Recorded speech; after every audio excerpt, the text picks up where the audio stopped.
So అందుకని నిజమైన ప్రశ్న ఎలా వెయ్యాలి, ఏ సమస్య వచ్చినా సరే ఒక 6 ప్రశ్నలు కనుక వేసుకుంటే మీకు ఆ సమాధానానికి ఒక డైరెక్షన్ దొరుకుతుంది, ఆ ప్రాబ్లంకి ఒక డైరెక్షన్ దొరుకుతుంది.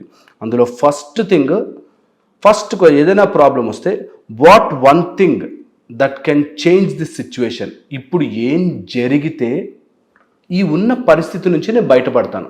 సపోజ్ ఒక 5 లక్షల అప్పు ఉంటే ఇప్పుడు ఏం జరిగితే నేను ఈ 5 లక్షల అప్పు నుంచి బయటపడతాను అనేది మీరు ఆలోచించగలగాలి. అంటే ఎవరైనా డబ్బులు ఇస్తే ఎవరు ఇయ్యరు. ఎందుకు ఇస్తారు? ఎవరైనా డబ్బులు మీకు 5 లక్షలు తీసుకొచ్చి ఇవ్వరు. మీ ప్రశ్న సరిగ్గా అడగాలి. ఏం జరిగితే ఈ ప్రాబ్లం నుంచి నేను బయటపడతాను అంటే ఎవరు కరెక్ట్గా మీకు అలా డబ్బు ఇవ్వడానికి మోటివేట్ అయ్యి మీకు తెచ్చి డబ్బులు ఇవ్వాలి, ఆర్ ఏం జరిగితే ఇప్పుడు ఆ పరిస్థితి మారుతుంది. దాని తర్వాత వచ్చేసి ఎక్కడ సమస్యని నేను క్లారిటీగా ఆలోచించలేకపోతున్నాను అన్నది గుర్తుపెట్టుకోవాలి.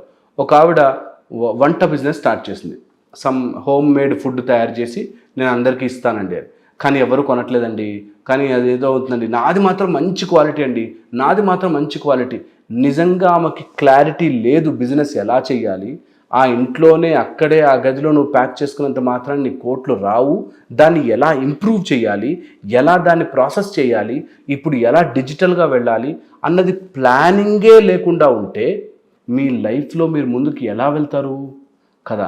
అందుకే క్లారిటీగా ఒక planning, what should I, where am I lacking the clarity అన్నది మీరు గుర్తుపెట్టుకోవాలి. ఆ క్లారిటీ కనుక తెచ్చుకుంటే మీ జీవితం మారుతుంది.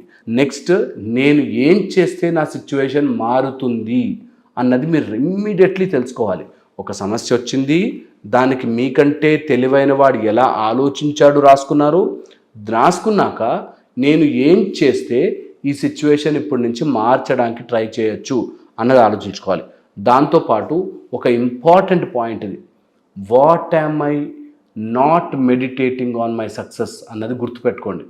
డైలీ అట్లీస్ట్ ఒక 10 నిమిషాలు 15 నిమిషాలు మీ సమస్య యొక్క సొల్యూషన్ మీద మెడిటేట్ చేయడం స్టార్ట్ చేయండి.